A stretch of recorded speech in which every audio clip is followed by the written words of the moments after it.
Hello, welcome back to my channel. तो मैंने अपनी लास्ट वीडियो में अपने फर्स्ट ट्राइमेस्टर की किस तरीके की मेरी जर्नी रही, मुझे क्या करना पसंद था और क्या मुझे पसंद नहीं था, मैंने वो सब कुछ बताया है। अब आज इस वीडियो में मैं आपको अपना एंटी स्कैन की रिपोर्ट शेयर करने वाली हूँ, जो कि 3rd मंथ के बाद होता है। जब हमारा 3rd मंथ कंप्लीट होता है, ऑलमोस्ट 12 वीक्स से 13 वीक्स पे होता है। और मेरा भी एंटी स्कैन जो था वो 12 वीक्स 4 डे पे हो गया था। बट मेरा एंटी स्कैन जो हुआ था मैं उसमें बता देती हूँ, उसमें मेरे दोनों बेबीज जो थे वो हेल्दी थे। मैं अपनी रिपोर्ट शेयर करके फिर आपको, and this is my NT NB scan report जो कि मेरी हुई थी 12 वीक 4 डेज पे। इसमें जो ट्विन 1 था, मैंने बताया कि ट्विन 1 ट्विन 2 ऐसे लिखा हुआ आता है रिपोर्ट में। तो जो ट्विन 1 है उनकी जो लेंथ जो डॉक्टर मेजर करते हैं वो मेरी थी 59.9 mm। और मेरी सर्विकल लेंथ जो थी, हमारी सर्विक्स लेंथ जो होती है वो 36 mm थी, जो कि ठीक थी। लेकिन प्रॉब्लम क्या थी ट्विन ए के साथ, ट्विन ए की जो प्लासेंटा था वो मेरे ओस से सिर्फ 1 सेंटीमीटर अबव था। मतलब बहुत ज़्यादा हाई रिस्क था कि अगर मैंने ज़्यादा मूवमेंट्स की या फिर अगर मुझे झटका लग गया या मैंने कुछ हैवी लिफ्ट कर लिया तो ब्लीडिंग स्टार्ट हो सकती है। और यही डर जो था ये हुआ, क्योंकि उस टाइम मेरी डॉक्टर के साथ जो बातें हुई थी उसमें कुछ बातें रह गई थी एंड वो ये वाला पॉइंट डिस्कस करना भूल गई थी मेरे साथ। और मेरे साथ यही हुआ कि मैं अपनी वॉक करती थी और सब, और ब्लीडिंग हुई। मैं उसके बारे में भी आपको नेक्स्ट बताऊंगी। FHR जो थी मेरी एंटी एनबी स्कैन में वो 171 बीट्स पर मिनट थी। ये मेरा ट्विन 1 की रिपोर्ट है। ये ट्विन 2 है। ट्विन 2 की जो लेंथ है वो 62.1 mm है और ये भी 12 वीक 4 डेज़ का है। इसकी लेंथ थोड़ी ज़्यादा है और इसका जो प्लासेंटा है वो इंटीरियर है और heart rate 172 beats per minute है। ये मेरी ट्विन 2 की पूरी रिपोर्ट है। इसके बाद मैं स्कैन्स आपको दिखाती हूँ।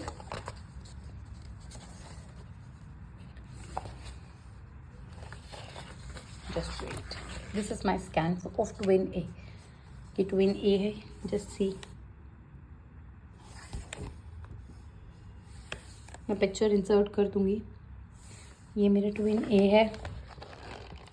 This is my twin A report. जो भी अभी न्यू मॉम्स हैं जो ट्विन्स के साथ जिन्होंने कंसीव किया है, तो अब देखो आपकी एंटी एनबी स्कैन की रिपोर्ट कुछ ऐसे आएगी। दिस इज ट्विन ए, मतलब डॉक्टर ने मेंशन किया हुआ है A. And just look at this picture. ये उसने अपना थंब ऊपर कुछ अपना हाथ सिर पे रखा हुआ है, ऐसा लग रहा है मुझे, बाकी मुझे इतना नहीं पता। ये ट्विन बी है। This is twin B. ये हेड है पूरा। This is head, this is nose and lips, chin, neck, और ये फिर अपर बॉडी है। So this is twin B. And एक पिक्चर थी मेरी लास्ट जिसमें दोनों दिखाया गया है, ये आप देख सकते हो। ये मुझे तो समझ नहीं आ रहा है, ये आपको अगर समझ आ रहा है तो प्लीज़ आप कमेंट बॉक्स में ज़रूर बताना कि एक का हेड ऊपर है और एक का हेड नीचे है।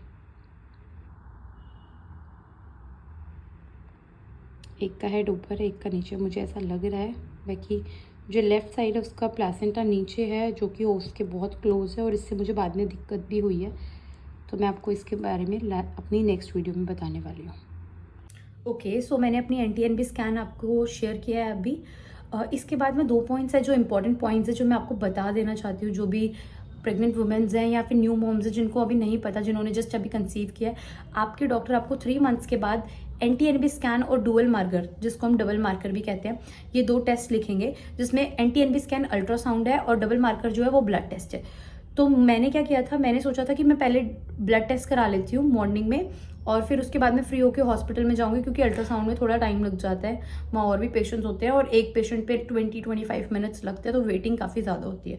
इसी वजह से मैं पहले ब्लड टेस्ट कराने गई और वो बाहर लैब थी, तो मैंने जब मैं वहाँ पहुँची तो मुझे पता लगा कि डबल मार्कर ब्लड टेस्ट जो होता है उसमें आपकी एंटी एनबी स्कैन की रिपोर्ट्स जो होती हैं वो लगती हैं, उसके साथ अटैच होती हैं, तभी आपकी डबल मार्कर जो होती है जो टेस्ट है वो रजिस्टर्ड होता है। तो मैं पहले चली गई थी, तो जिसकी वजह से मुझे फिर वापस जाना पड़ा। पहले अल्ट्रासाउंड कराया, उसके बाद उसकी रिपोर्ट्स लेके मैं गई और मेरा तब डबल मार्कर हुआ। तो अगर आपको भी दोनों टेस्ट कराने हैं तो पहले आप अल्ट्रासाउंड के लिए जाना, उसके बाद आप ब्लड टेस्ट कराना।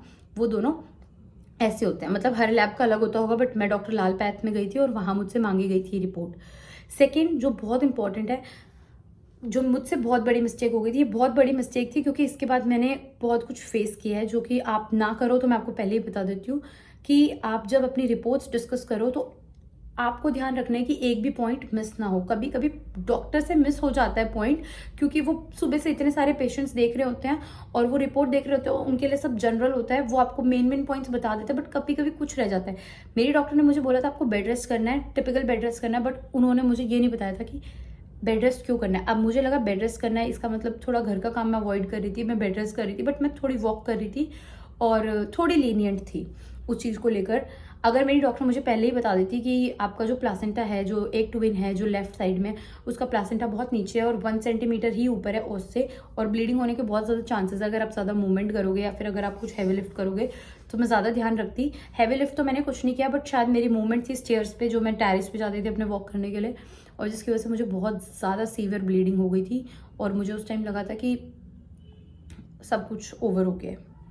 मुझे लिटरली लगा कि सब कुछ ओवर हो गया है। मॉर्निंग में 4:30 मुझे बहुत ज़्यादा, मतलब मैं जस्ट खड़ी हुई हूँ बेड से लाइट ऑन करने के लिए कि क्या हो गया, बेड गीला क्यों हो गया। एंड मैं, मेरे हस्बैंड, वी वर शॉक्ड कि हर जगह ब्लड ब्लड ब्लड दिख रहा है, बहुत ज़्यादा ब्लीडिंग थी वो, और मुझे इमरजेंसी में एडमिट कराना पड़े। जब अल्ट्रासाउंड में पता लगा कि बेबीज़ आर फाइन, नीचे का कुछ 25 ml ब्लड था जो प्लेसेंटा बिल्कुल नीचे टच कर रहा था उसको, वो निकल गया था। और उसके बाद मेरा बिल्कुल स्ट्रिक्ट बेड रेस्ट चल रहा है, मतलब मैं 10 मिनट से ज़्यादा बैठ भी नहीं पाती, इसीलिए मैं वीडियोज़ भी बहुत ज़्यादा लंबी नहीं बना रही। तो आप प्लीज़ अपनी रिपोर्ट्स ढंग से डिस्कस करना। आप हम लोग आज के टाइम पे हमारे पास बहुत सारी हेल्पिंग सोर्सेज है, गूगल है, यूट्यूब है, तो हम ऑब्वियसली डॉक्टर के पास विजिट करने से पहले कभी कभी हम खुद ही सर्च करते हैं। तो अगर आप सर्च कर रहे हो तो प्लीज़ आप देखना कि हमें क्या क्या इंपॉर्टेंट देखना होता है रिपोर्ट में। आप प्लासेंटा एंटीरियर या पोस्टीरियर है, इसके साथ ये भी देखना कि प्लासेंटा है कहाँ, हमारे ओस से कितना ऊपर है, सेफ साइड पे है या फिर नीचे है। और आप अपने डॉक्टर से डिस्कस ज़रूर करें कि कुछ, अगर आपके डॉक्टर स्पेशली बोलते हैं हाई रिस्क है या फिर आपको बेड रेस्ट करना है, तो आप प्लीज़ पूछे कि ऐसे क्या रीजन है जो पर्टिकुलरली आप मुझे बेड रेस्ट करने के लिए बोल रहे हो, और कुछ ऐसा तो नहीं है जो मुझे पता होना चाहिए और मुझे नहीं पता। तो प्लीज़ आप अपना ख्याल रखें। ये जर्नी जो है वो बहुत प्रेशियस है, बहुत मुश्किल से हमारी लाइफ में ये टाइम आता है, और हर एक दिन ऐसा लगता है कि बस हर दिन ढंग से निकल जाए। हर एक दिन हम गिन के निकालते हैं। ये 9 मंथ एक प्रेग्नेंट वुमेन के लिए बहुत बड़ा टाइम पीरियड होता है, और फैमिली के लिए भी ऑफ कोर्स, क्योंकि फैमिली के भी बहुत अरमान, बहुत सारी उम्मीदें जुड़ी होती हैं।